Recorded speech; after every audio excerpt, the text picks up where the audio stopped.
Good morning, everybody. How are you? I'll have to apologise to everybody for not getting my videos on. I've had a lot of trouble with this stupid Tesco's phone. So I've been down twice then to delete stuff. But now I can do it, apparently.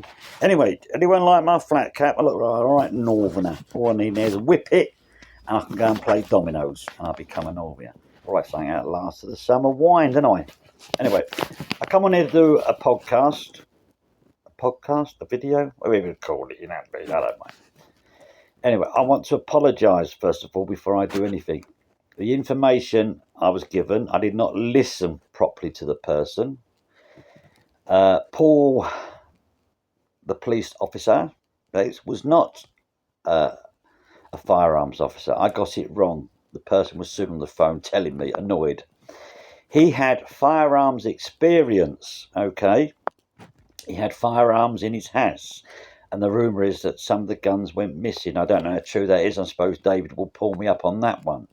And he had an alibi for the night. Fair enough. I'm not disputing the fact of that. And he was in the area at a certain time. I'm not disputing the fact of that. He watched telly. So he had an alibi. But what time were they shot? Now, some say 7, some say 8, 9, 10, 11, 12. What time were they shot? So if they were shot later in the night, then he could have been there, couldn't he? See, I have three people talking to me that I believe. They have no reason to lie. One is Jackie Randall, Mark's wife. So when they tell me things, because I wasn't around, I'll take it in and believe it, and I put it out on here. So use a lot of the judges to judge. It's no good people saying to me it's nonsense stuff because no one knows the truth. Then I have a police officer talking to me. Okay, used to be the sergeant at the jailhouse Rock in Basildon Police Station. He lives in Canby Island. He's retired. And I think David knows what I'm talking about. Then I have a third person talking to me, which I'm not going to name that person because I promised the person I will not name him. So let's go back now. So like I say, I apologise for saying he was a firearms officer when he wasn't a firearms officer, but he had firearms experience. Now keep that in mind. Use a lot of the judges. I'm not judging. I'm putting out what I'm told. So we'll go back to how it all started.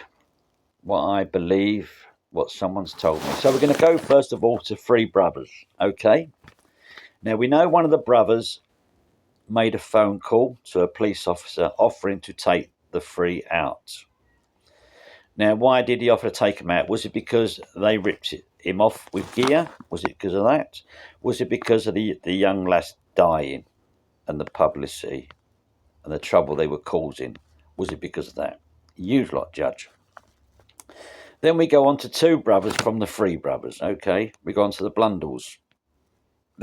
Billy's come on and his brother done a video. I think done it with Byrne. I'm not sure, and states that he warned Pat Tate. Fair enough, and that he had someone come round to him that was in debt to him, owed him money, and he offered to give him a gun to shoot him in the knackers, wherever it was. Okay, so we're all going to see, well, that person that was so-called, that person that owed him money must have been Mark Murray. Let me tell you now, it wasn't Mark Murray that owed them any money at all. It was Darren Nicholls that owed them money. It was Darren Nicholls that was offered the firearm. So that's that one sorted. Okay. Now, what's not to say that Darren Nicholls was not the fourth man in the vehicle that night. It was Darren Nicholls that got him down that lane. Like I say, it's for you lot to judge, not me. I can only put out what I'm being told. You lot judge. Now, I'm sure David will come in and say, no, that's not right. But at the end of the day, we don't know what's right and what's wrong. Okay? We just listen to people. Like David listens to a lot of people, and he's spoken to a lot of people, and I respect him for what he's doing. And I hope, end of the day, those two get their convictions squashed. Mickey gets his parole, and they can get on their lives. Okay, you'll never get the killer. Okay, that's something that's not going to happen. So we got Darren Nicholls as the fourth man in the vehicle. So he takes them down the lane. For me, whatever, I don't know. No one knows. We're all my words there, presuming it is for a meet or to rip people off, a drug deal. Now, this is a strange lane. There's not a turning point you can turn around and fucking whiz out of it. Now, Lee Chapman was asked to go, which we know that. Lee would never lie, but he had to pick his daughter up from the airport. Fair enough. That's there. So they get down the lane. Okay, they're sitting there for a bit. Tony decides to get out of the vehicle. For what reason? No one knows. So as he opens the door and steps out of his left foot and puts it on the ground, the back door opens and Craig gets it first. Okay, so Craig's got it in the head. Okay, Tony's turned round to look what's happened. It's shock. Tony gets it in the face and nose. Okay, but he's got mud on his boot, so we know he stepped out of that vehicle. Then Pat gets it. So the professional killer does the first hit. Now, what's to say that Paul wasn't there, like I'm being told he was, does the second hit. Okay? Then they put Tony's foot back in the vehicle, shut it, and leave the scene. That's what I've been told. Now, Darren Nicholls is the only one making all the phone calls to Mickey and Jack. Okay, if you look carefully, it's Darren Nicholls making all the phone calls. So say Darren Nicholls is setting Mick and Jack up to be in that area. There's no proof they were there by the vehicle. There's proof they were in the area if you go by all this telephone technology shit that they had in those days, which is not very reliable compared to now. So Darren set them up to take the can for it. So they've gone. They've left the vehicle. Now we go on to the police officers. We go on to a dear police officer that was attacked at a big book signing. Yes. Was he Catching Monsters, I think his book was about. Well, I think you're a bit of a monster, David Bright, because you know the truth, but you won't tell the truth. So an officer, okay, from Drug Squad, goes down the lane, sees the vehicle, sees them dead, phones up DC Bright. DC Bright turns around and says, this is my opinion, it's what I'm being told. Move the tracker, leave them, let someone else find them. So the coppers took the tracker and left. Now, could that copper be Gary Duckroll that went down and found them? So there was never off surveillance, because how would they know where the vehicle was? So I'm not going to swallow that one, that surveillance was taken off them. Because the night I met Craig, he was being followed by a Sierra. I'm not saying it was a police Sierra, their one, but he was being followed. And I made that phone call and they weren't arrested. Loads of opportunities come along for them to be arrested before the killings. We all know that, but they wasn't. So Essex police knew this hit was going down. For them, it's easy. We got rid of them. You with me? Or certain villains told the police they're doing it and the police kept out of it. Now, in my days of knowing the drug squad, yes, I knew the drug squad on those two occasions and with the Mercedes car. They always wore trainers. So, drug squad, regional crime squad, always wore trainers. Now, David could probably back us and say, yeah, we did wear trainers. So, was that trainer print at the side of the vehicle from the drug squad officer that found them when he moved the tracker off the Range Rover? That's for you to decide. You're the judges. You sit there and work it out. I can only put out what people are telling me. And my eyes and my heart tells me they're reliable people. Jackie is writing a letter. It will be sent from Ireland by the post and it will come to me. And I will read it and I will put the letter online for you lot to judge. I've asked Jackie this and she has no problem with it. I still believe Jackie hates me because she blames me partially for the death of her husband, which is understandable because I did rely on them too much in my life for my revenge. So let's see what the letter says. It might say fuck all. I don't know. Jackie will write it. Like I say, I'll put it online. So we know that wasn't Mark Murray asking the Blundells for help. So we're going to put it down to Darryl, because Darren Nicholls did owe them some money. So let's go back to that again. Was Darren Nicholls the fourth man in the Range Rover? Was it Darren Nicholls that set up the meet? The hitman? We don't know who he is. Then we go back to the statement that David Nelbit had from Billy. You with me? I'm not saying that's not true. I'm not saying it's a lie. I'm not saying that's for you to judge, that statement. If you believe it, you believe it. If you believe me, you believe me. I have no reason to come on here and bullshit. I don't make money out of this. I don't make money out of any of my podcasts, like people say. When I went to see Liam, I'll tell you what happened with Liam, shall I? Liam put me and my wife up in a lovely hotel, and he took us for a lovely Turkish meal. I done my podcast. I come home. Then I went to James English, okay? We met James in London in a lovely apartment. He offered the apartment for me and Debbie to stay in the weekend. He was going back home, and he gave me some money for my expenses. He gave me £125. I have no reason to lie. I have never ever asked for money for podcasting. Any money made goes to charity. Now I'm off to Dorchester to do a bit of a talk up there, and I can't believe people up there with their hard-earned spent money are going to pay 20 quid to see fucking me. But they want to, and I'll go up there and tell some stories here. We'll have a laugh and a giggle, and we'll meet each other. But any money made after the hotel and the fuel and that's paid goes to charity. It's not about making money.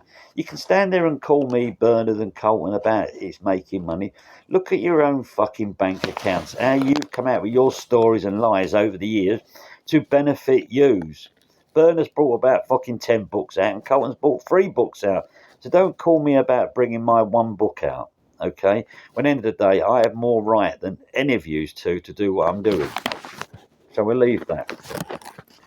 But then I get Bernard texting me, telling me he's Dave Stratton and what I'm saying is lies. Well, Dave Stratton's been dead for 17 years. He's buried in Liverpool if you want to go and see Bernard. So don't come and be telling you someone not. It's a bit fucking sick, really. Then he pretends that he went to my boarding school with me and that I'm lying about the boarding school. So when I asked him who was the carpentry teacher and who was the deputy head, he couldn't answer it. He never got back to me. So Bernard's playing his little silly games again. Bernard, just stick to your fucking benefits and lead your own life, okay? Because you're an unemployed cunt and you always have been. You've always lived off other people's fucking sorrows. You make out to be you're the hardest man going. You're running your fucking legs away from the Selford boys. You won't go and meet them again, will you? And then when those 3 come looking for you, went in hiding in a safe house. So don't make out you're it. You're right. Someone like me, you could probably give a good idea. But in the days I knew you, Bernard, you was always tooled up. I never ever see you really fight with your fists. It was always a knife or a machete. But that's your life. But you get older, and the younger generation come along. When they come along, you upset them, they knock you fucking out. And we know for a fact that when you pass away, a letter's gonna come out the blue. Oh look, Bernard killed him. Yes, we can read you loud and fucking clear, Bernard. So now you go and do your talk shows with your friends, and I do my little talk show in Dorchester. That's it. You get your life, and I'll get on with my life. So there's the theories I'm putting out there. Okay, and it's for you to judge. I think DC Bright should have some fucking balls and come and tell the truth. It's all right writing a book saying catching monsters and someone attacks him. You shouldn't keep upsetting people. Do the right thing, Bright, and tell the fucking truth. Because I'm calling you out. You knew that officer was down that lane that morning. Why didn't you report it in then? That hour or 2 hours, whatever it's so called, before they were found, could have given more forensics off. Could have been better for the real killers to be found. So I wish all the best for Mickey to get his parole.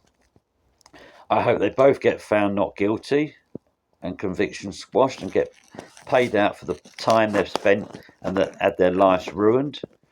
I don't think we'll ever catch the real killer. Doesn't matter what David and Albert say or I say or anyone else, Bernard or Colton. I think Colton might know a little tiny bit more behind it. or he's making out that he does, I don't know. We know he never got arrested, so that's one out of it. We know he fell out with Tony. That's another two out of it. So the only people I'm believing in on this thing is Jackie, the police officer. Lee Chapman is a down-to-earth person. He has no reason to lie. Okay? And the other third person. So like I say, yous lot be the judge with my theories. But that's the theory what I've been told, that they were taken out by a hitman and that Paul done the last shot on all of them just for satisfaction. He knows they were killed. I say, I'm sure I'll get some judges on people judging me on this. But I'm not bothered. Sticks and stones may break my bones, but names will never hurt me. That's the old saying, isn't it? Anyway, look, I have to go back to work. I'm doing some work in the house. I'm doing some rendering, and I put a new door on and doing some pointing. That's why I'm like I am with the flat cap, because I'm sick and tired of getting kicked in the eye, in the hair. So I will promise you lot that I will do a podcast every Saturday morning or Sunday every week. I will do stories about Craig. I'll do good stories and bad stories, and I'll do other things just to get to know each other, because I'm very grateful for all these people subscribing to me and following me, and for the lovely remarks I'm getting. You get bad remarks. I'm not bad remarks. People can call me what they want. Like I say, I don't shed a tear over it. I was a young, stupid man back in the days that had so much hate in me, that just wanted revenge for everything that I went through to destroy my mother's side. Did it work? No, it didn't work really, did it? Look at me now. I've got no hate in me. I'm a better person by talking out. Anyone's got any stories on their life or villains, or knows about the Essex boys that's keeping quiet, get in contact with Liam. Get in contact with James English. I'll tell you something, the two most down-to-earth people that I know really are. And have a chat with them. Do a podcast with them. They'll look after you. Anyway, I have to go back to work. I've only come to do this. Now I've had my phone fixed after going Tesco's 3 times. It's one of those cheap phones from Tesco's. I'm not going to lie. I had too much crap on it, so I had to be downloaded. But like I say, I have brought myself a laptop from Amazon. Yes. So that's all being fitted up for me. So I will start doing live talks. And then you can talk to me live. And I will answer any question truthfully. If I can't answer it, I will say I can't answer it. You've got to understand, those last few months of their death, I was not around in Essex. Okay, I only come down to see Craig when he phoned me to come down to sort things out. After that, I didn't see him. And I never met Pat because I was in prison in 94, which is on record. Everything I say is on record. Okay, if the drug squad want to be man enough and get my record out and give it to David, he will see that I'd made those phone calls. He will see that I give the information. He will see that I was paid for the first one. And Bernard, you know the police force. You know them well. You're good friends with them. We know that. And you've probably asked the police officer about my previous, and he said to you, Bernard, yes, look, here's all his previous around 93, 91, 92, 94. And you saying I wasn't. You've got nothing on me. You just act stupid, pretending you're people you are not. Grow up, do your thing. I'll do my thing. I won't mention you or Colton no more if you leave me alone. Get on with your lives, and we got our own life. We do our own little videos, little podcasts, little talks, whatever. And let the public, the subscribers, people watching, judge. Let's not us be the judges. Like I say, I wish Jack all the best with his parole coming up. Mickey with all his parole coming up. I wish Jack all the best in his new life back outside, and I hope he gets their conviction squashed, because no way in a million years did those two kill him. Okay? Darren Nicholls has set them up fucking bang to rights. Now, I have a few people on here that are finding people for me. We found Donna. She chose to go on Facebook, the silly girl. You know, we tried to befriend her. She's not befriending. I think she's disappeared for a bit for the minute. But I want to thank the people that helped me. You never know. You never fucking know. We could find Darren. That'd be a good one, wouldn't it? Anyway, goodbye, everyone. Nice speaking to you, and I'll see you next Saturday.